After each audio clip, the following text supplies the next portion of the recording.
no tenía manifestación clínica. Para Melanie Klein sí tenía manifestación clínica. El instinto de muerte se manifestaba como angustia. La fuente de la angustia para Melanie Klein a partir de 1932 era el instinto de muerte. Antes de 1932, entonces, ¿cuál era la teoría de la angustia? Tenía que explicarla de alguna forma. La explicaba todavía por la teoría tóxica de la angustia de Freud, el estancamiento del libido todavía. Incluso más que Freud, se prolongó más que Freud, se asentó más que Freud en esa explicación, el estancamiento del libido. A partir de 1932, la angustia la explica por el instinto de muerte, es decir, para Klein no es nulo. Y esa angustia para Melanie Klein se manifiesta como miedo a la aniquilación. Yo no sé si se diría aquí como miedo al aniquilamiento del yo del niño, porque Freud, Melanie Klein, siempre el yo concebía ella que el yo se instala desde el nacimiento. Para Freud no. Para Freud empieza al año de vida a formarse el yo. Bueno, ¿alguna pregunta hasta aquí? Para que saltemos a segundo periodo. ¿Una inquietud? El segundo periodo, entonces, desde 1932 en adelante, claro, hay algunas cosas que no me he saltado, que ustedes conocen muy bien. Hasta 1932, Melanie Klein había adelantado dos cosas importantes teóricas. Había adelantado el inicio del complejo de Edipo, exacto. El inicio del complejo de Edipo. Y por lo tanto, el inicio de la instalación del super yo. Del super yo. Bueno, son dos elementos importantes con los que continúa la segunda parte. Yo sí me voy a ayudar de los apuntes para la segunda parte.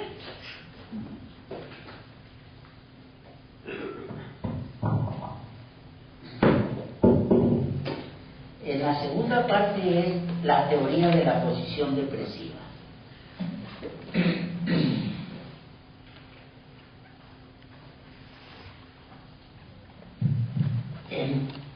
Esta teoría consiste en relacionar, voy a leer un poquito, voy a guiarme por los apuntes porque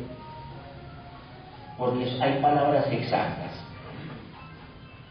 Es en 1934, en su gran trabajo Contribución a la psicogénesis de los estados maníaco-depresivos. La posición, ella llega al descubrimiento o concepción de la posición depresiva sin proponérselo, porque ella, cuando empieza ese artículo, ella lo que quería explicar era la psicogénesis de la paranoia y de la hipocondría. Y sin darse cuenta, Melanie Klein termina configurando una teoría, la teoría de la posición depresiva. En esta teoría consiste en relacionar. ¿Qué pasó?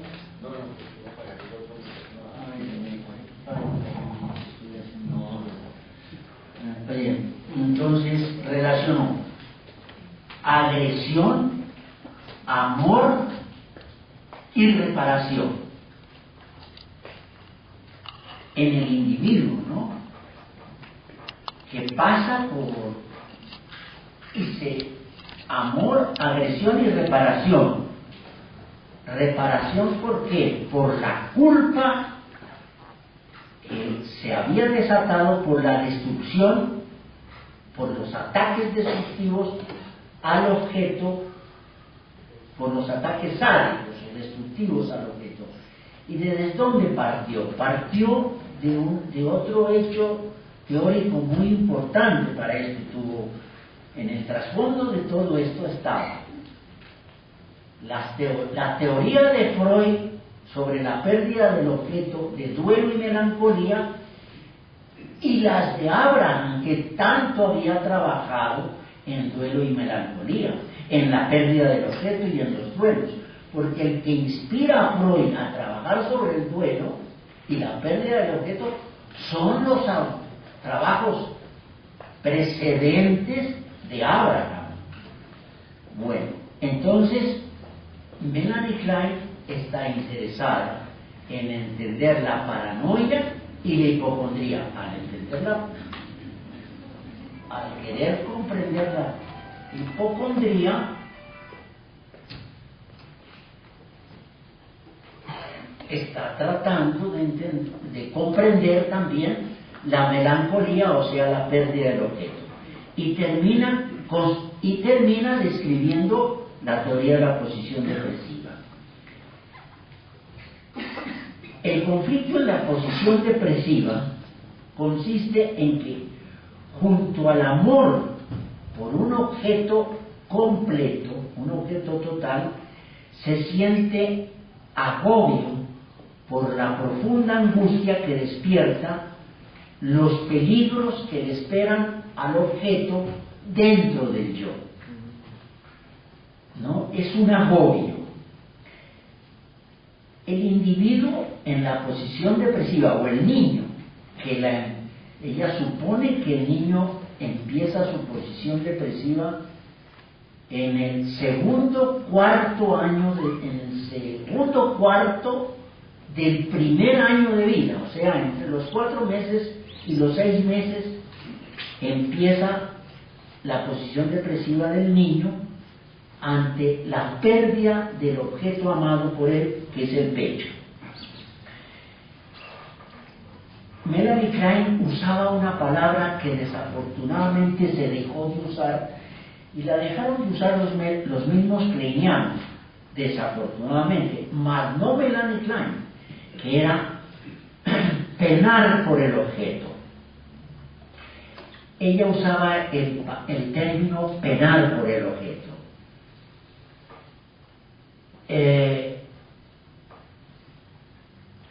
El penar por el objeto reúne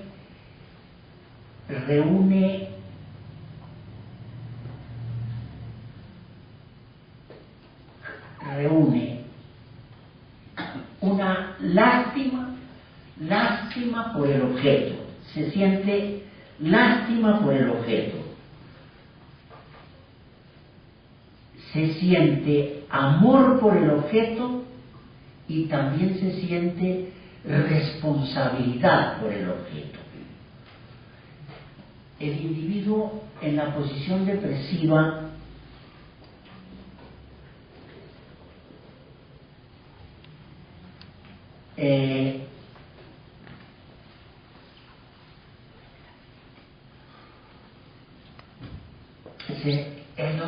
es que trato de encontrar la palabra. En realidad el individuo en la posición depresiva se siente incapaz, esta es la concepción, se siente incapaz de cuidar al objeto. Es un momento muy doloroso.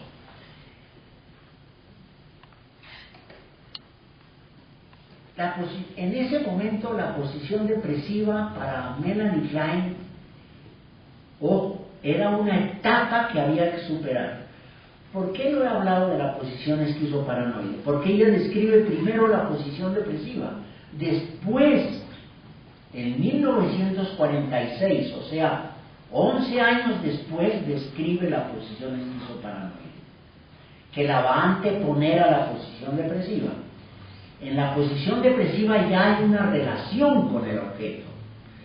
Siempre hay relación con el objeto, quiero decir, el niño ya tiene una concepción total de un objeto y de que ese objeto que está allí, afuera de él, lo está alimentando.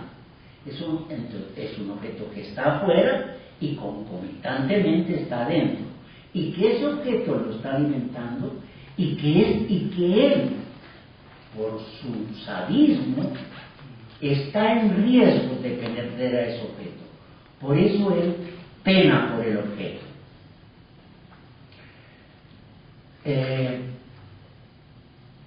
En este momento, por primera vez, 1934, por primera vez en el Congreso,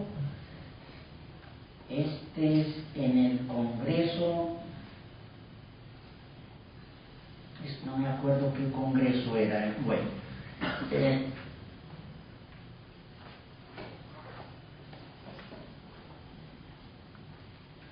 Lucerna, creo que era en el Congreso de Lucerna, sí, que ella presenta este trabajo.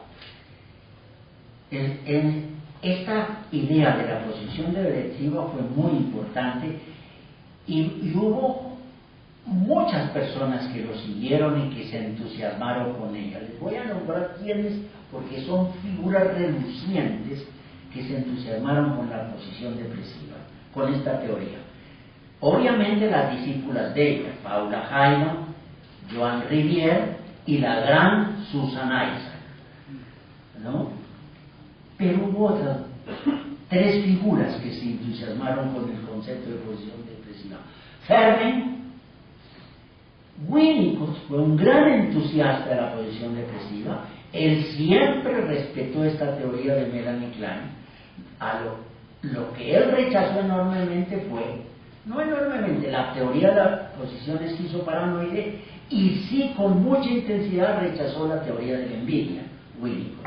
Pero la teoría de la posición depresiva la respetó y la consideró y la tuvo en cuenta, incluso en su obra hay un artículo sobre la posición depresiva.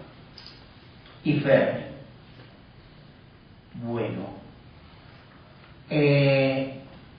como les digo, en este momento ella ya tiene otro gran concepto muy claro en este momento, con mucha claridad, el concepto de mundo interno y de objeto interno.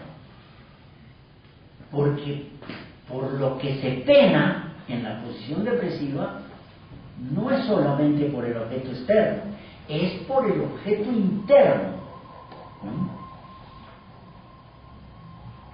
Y Melanie Klein en ese momento dice y establece teóricamente que el complejo de Edipo empieza al culminar la posición depresiva y separa, teóricamente separa el superyo del complejo de Edipo, porque acuérdense que Freud une superyo y complejo de Edipo. El superyo es el heredero del complejo de Edipo. Melanie Klein desvincula con superyo y complejo de Edipo, y superyo lo entiende Melanie Klein como un objeto interno, como un resultado de la introyección de objetos y que se vuelven objetos internos y que se distorsionan por el mismo sadismo interior del niño, que Freud solo viene a reconocer mucho después esto porque que el superyo está distorsionado por los impulsos agresivos del niño, y ya Melanie Klein lo sabía desde los años 20. Por eso Freud, en La civilización y su descontento, es el único lugar donde reconoce que Melanie Klein tenía razón, y lo dice textualmente, de que el superyo se distorsiona, el niño lo distorsiona dentro con sus propios impulsos.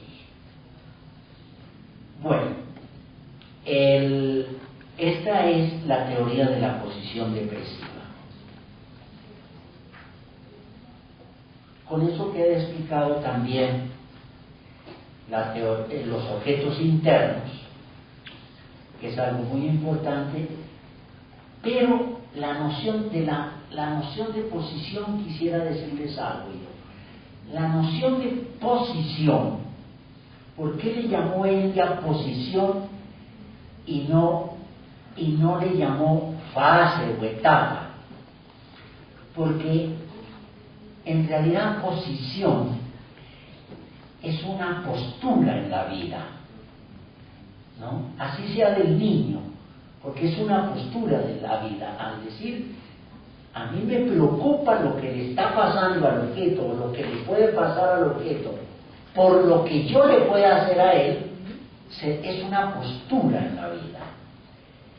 Entonces, una postura en la vida agrupa ansiedades, defensas y fantasías.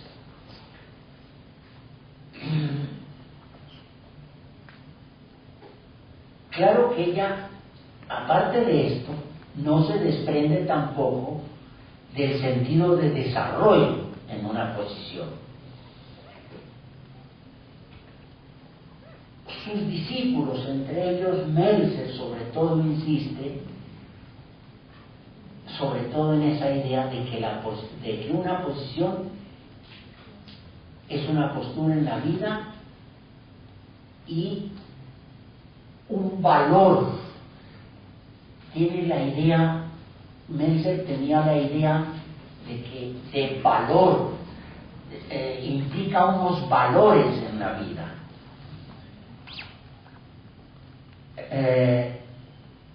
Es decir, por eso alcanzar una posición va más allá de la perspectiva de salud mental, sobre todo de la perspectiva de salud mental que estableció Freud en 1911 y siempre la tuvo esa. Yo no sé si se acuerdan cuál era.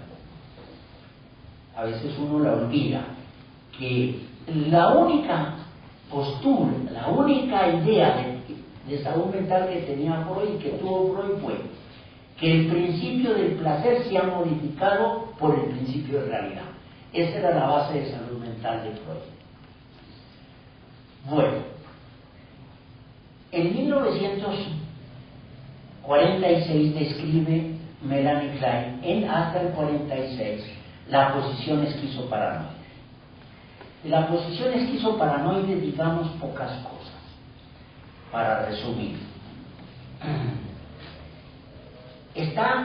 La posición esquizoparanoide está en relación con el estado de descoordinación neurológica que tiene el niño, porque son los 3 primeros meses.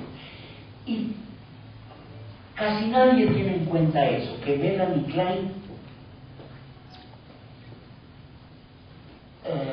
se afirmó para describir esta posición en eso conocido del desarrollo del niño, que todos los pediatras lo conocen, que es un estado de descoordinación.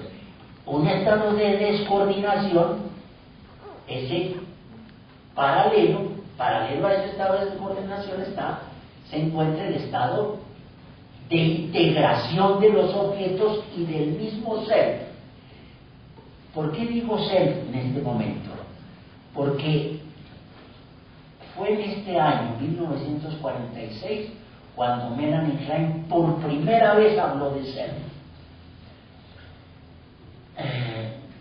La ansiedad por este estado de descoordinación, como ustedes se imaginan, o en la posición esquizoparanoide, es de tipo persecutorio y los objetos son parciales. Es decir, el niño no se relaciona con una madre, se relaciona con un pecho, se relaciona con un brazo.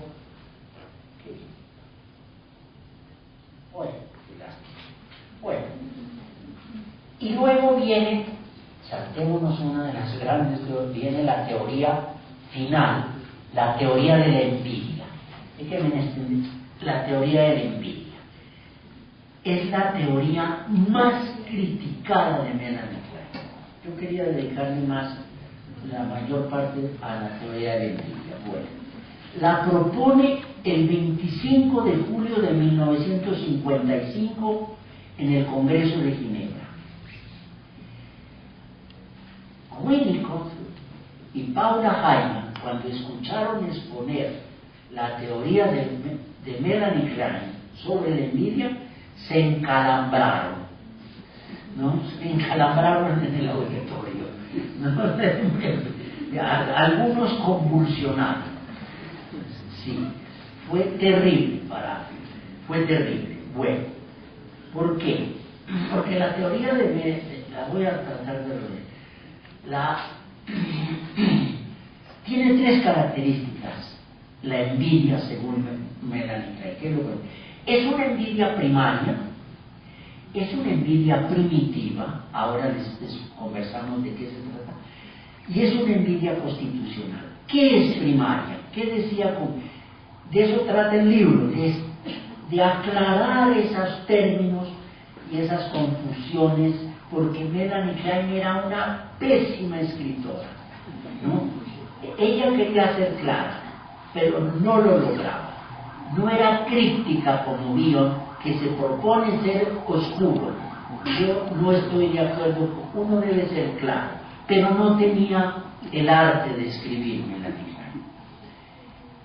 Klein. Envidia primaria es la emoción que experimenta el lactante por un pecho en posesión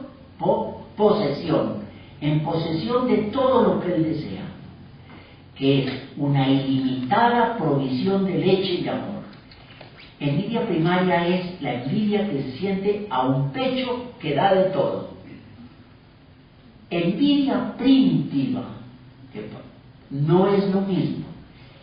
Envidia primitiva significa, quería decir con envidia primitiva Melanie Klein, que la envidia, y esto es muy importante en la teoría general, que la envidia es endógena, no es por frustración.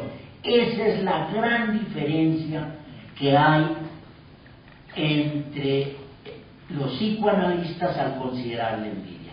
Somos muy pocos los que creemos que la envidia es endógena, o sea, son muy pocos los adscritos a Melanie Klein, y la mayoría piensa que la envidia es por frustración. Yo quisiera que discutiéramos eso.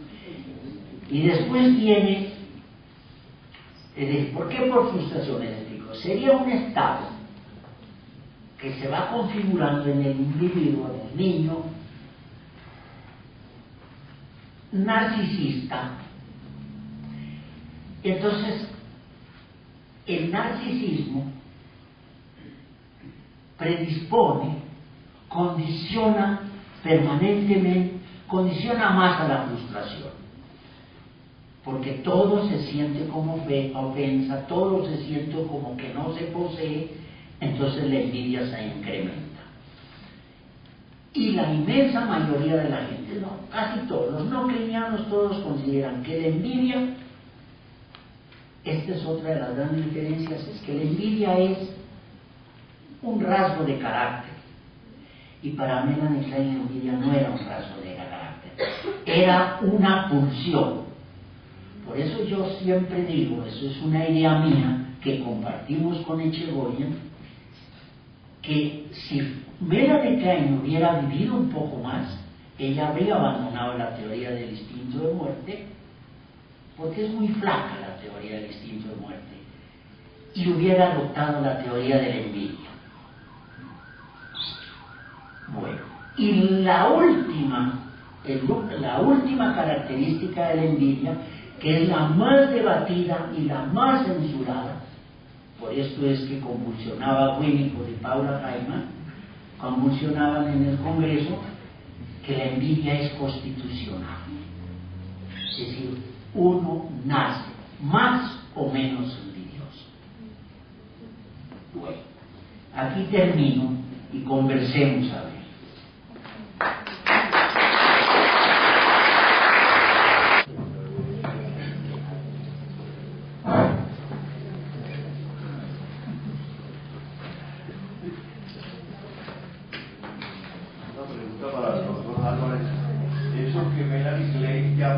Constitucional, innato, puede llamarse hoy genético. Claro, exactamente.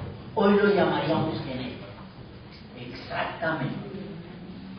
Así lo digo. Hoy que tenemos ese bombardeo de la neurobiología, de los genes, entonces es un factor genético. Bueno, pero, doctor,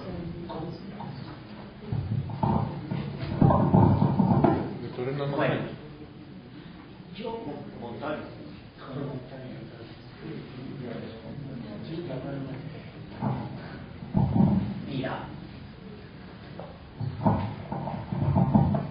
yo tengo, yo no diría que la envidia es constitucional personalmente, por disciplina metodológica.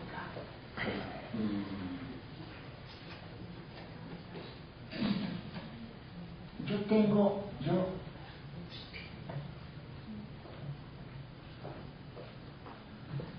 no tengo partido político, pero tengo mi líder político, voy a decir quién es Karl Popper, ¿no?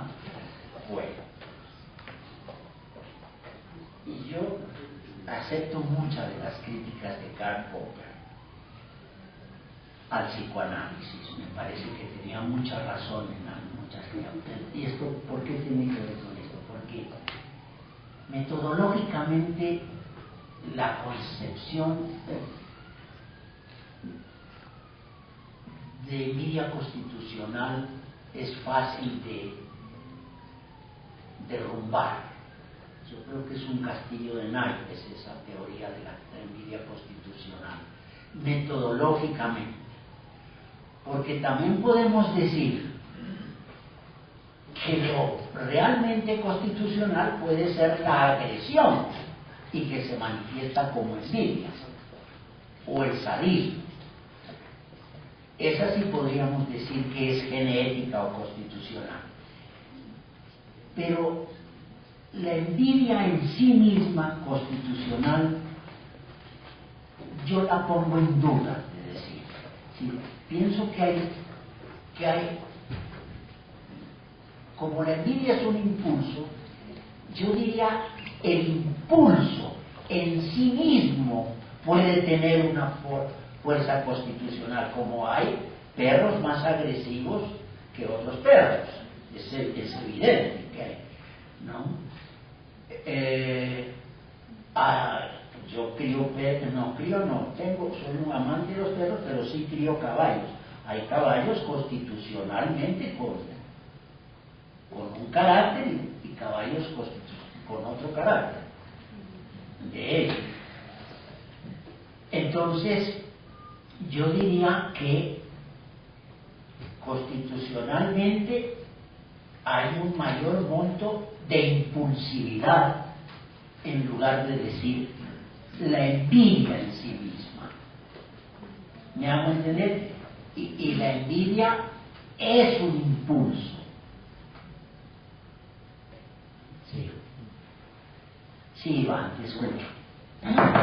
Muchísimas gracias, profe. La verdad, fue una lástima que el tiempo nos cortara. Nos hubiéramos podido quedar muchas horas escuchándolo, pero vamos a leer el libro, cosa que nos repone un poco.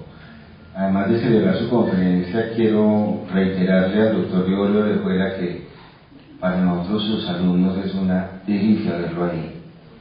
Sabemos, es bien que saber que es una ocasión muy especial para nosotros, que gracias al doctor Álvarez, él ha vuelto a acompañarnos en estos viernes académicos. Así que muchas gracias por traer a Ligorio. Yo no soy del partido de Popper. Yo tal vez creo que soy, ahora que usted dice que qué partido somos, yo soy de Kuhn. ¿De Kuhn? Sí, que tal vez no están tan lejos como no están tan lejos ninguna de las escuelas psicoanalíticas, porque al final hablamos de lo mismo. Kuhn y Popper no están lejos, pero no están cerca tampoco. Menos mal, porque si no, no tendríamos mucho de qué discutir. Porque claro, usted hace una apreciación que dice: si Melanie Klein hubiera vivido más, hubiera abandonado la teoría del instinto de muerte y se hubiera adscrito a la teoría de la envidia. Yo diría, irreverentemente y en ánimo de lo que no vamos a saber, si Melanie Klein hubiera vivido más, hubiera estructurado la teoría de la envidia como una de las facetas del instinto de muerte. Sí, ella murió con esa idea de que era una faceta del instinto de muerte, ¿no? Pero fíjese que ahí metodológicamente se contradice, porque Muy bien, diga entonces que es el instinto de muerte constitucional, la fuerza del instinto de muerte. Pero no lo dice, dice, es un producto del instinto de muerte, pero después dice ella, la envidia constitucionalmente es más o menos intensa. Podría haber quedado, sí, el instinto de muerte, pero ella lo escribe, ella escribe la envidia al instinto de muerte. Eso tendríamos que discutirlo más. Sí, mucho tiempo. Bueno, también quiero agradecer el enorme estímulo que es la presentación del doctor Álvarez. Sobre este punto, trabajamos clínicamente la envidia como un elemento desvalorizante, dañino, tóxico en las personas. Muchas veces se les encuentran elementos aprendidos en las historias del paciente envidioso. Me acuerdo de ese comercial famoso de champú donde una muchacha sale y dice: la envidia es mejor despertarla que sentirla. Evidentemente es así, pero me pregunto si la diferencia constitucional entre un bebé y otro, creo que Freud lo menciona en alguna parte, no tiene que ver con la voracidad. A más voracidad, más necesidad incorporativa de quitar del otro los valores. Entonces me acuerdo del profesor Henry García Escobar, que le da el nombre a este salón. Él decía que los pacientes con un super yo envidioso o con una actitud voraz o con una cosa inundadora del análisis eran tiburones en ayunas, ¿no? Que los veríamos como cargados de envidia, pero también cargados de voracidad. Ese es mi punto de vista. Eso es lo que, exactamente. Yo no diría que la envidia es constitucional, yo diría que la voracidad, por ejemplo, es la constitucional. Exactamente. Tocaste muchas cosas muy importantes. Eso en primer lugar. Y tocaste una de las defensas que describe Klein más importantes, que es esa: hacer sentir envidia al otro, que es porque la identificación proyectiva, el gran mecanismo que ella describe, lo pone en función de eso, es decir, colocar la envidia mía en el otro y hacerlo sentir al otro envidia. Hacerle sentir al otro la envidia es de lo más, es una de las defensas más efectivas. Por eso Echegoyen, a quien tú estimas tanto, recomienda que los consultorios del analista deben ser modestos para no despertar envidia innecesaria, ¿no? Si no debe ser, no es tanto modesto como decía Meltzer, que no era cierto, que era modesto, porque en Inglaterra todo el mundo es modesto, pero no era porque se lo propusiera Meltzer. Pero por ejemplo, antes se fumaba en los consultorios afuera, ¿no? Echegoyen dice que no hay que poner un cenicero de cristal bacará, hay que poner un cenicerito de bronce y punto, cosas así, para no estimular la envidia. Estoy muy de acuerdo contigo, muy de acuerdo, que ese es mi punto de vista, que es la voracidad, por ejemplo, la que despierta envidia. Después otro punto que tocaste, que lo dice, lo explica específicamente, que es una de las peores envidias, que es el superyo envidioso. El superyo envidioso es una de las desgracias más grandes que le puede pasar al individuo, dice Melanie Klein. Es el que impide toda posibilidad de desarrollo al individuo, su superyo envidioso. Sí. Doctor Álvarez, muchísimas gracias, muy interesante su conferencia. Gregorio, bienvenido, me uno a todo el equipo, que se siga repitiendo. Veo un público que me parece que es importante recordar el conflicto entre el instinto de vida y el instinto de muerte.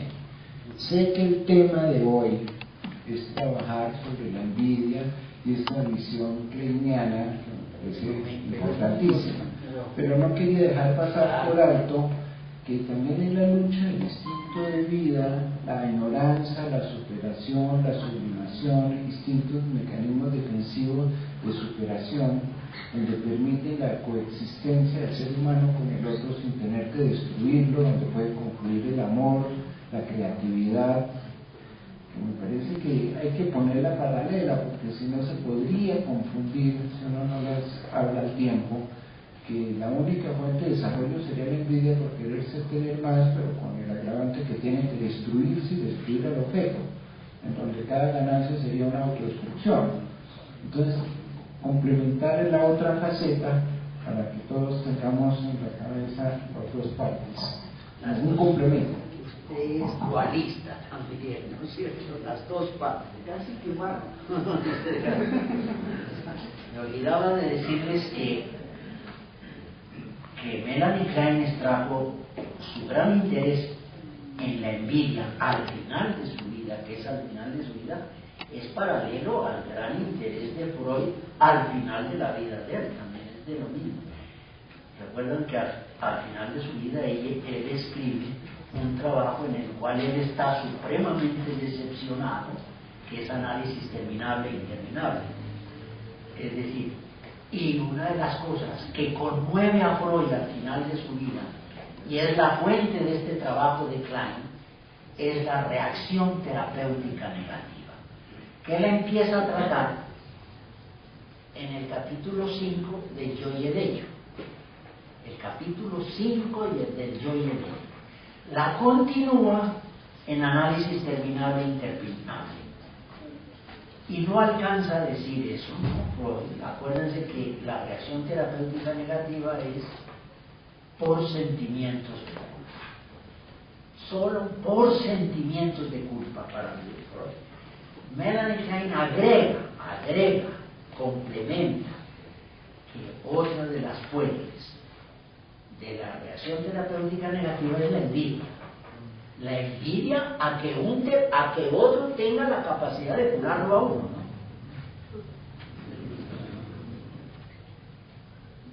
O de alimentarlo, exactamente. ¿Qué más? Bueno, ¿Y los jóvenes? tenemos un minuto para los jóvenes. Que por ser jóvenes se entienden mucho más rápido.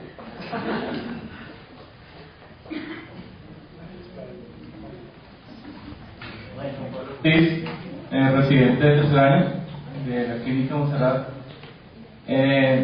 Quisiera como preguntar un poquito, doctor, que nos dé como en su relato pues las diferencias principales que se encontraron o que siempre hubo entre Melanie Klein y Anna Freud, que pues como que una rivalidad pues bastante fuerte entre ellas dos. Es conocida esa competencia entre ellas.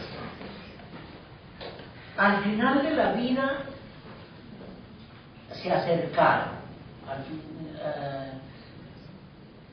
en la vejez se acercaron, hasta incluso en los congresos, al final se sentaban juntas a comer.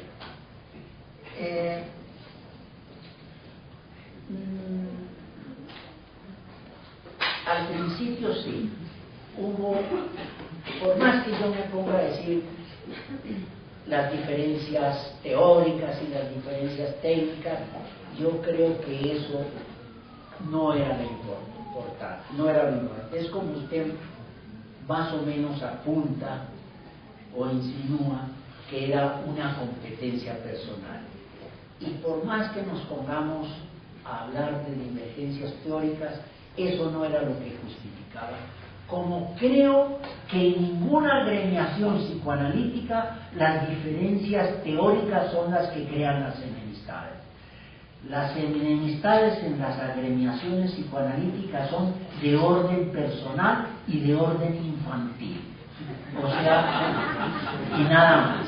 No tiene nada de adulto esas divergencias entre profesionales en los gremios psicoanalíticos. Es todo de niños cagones.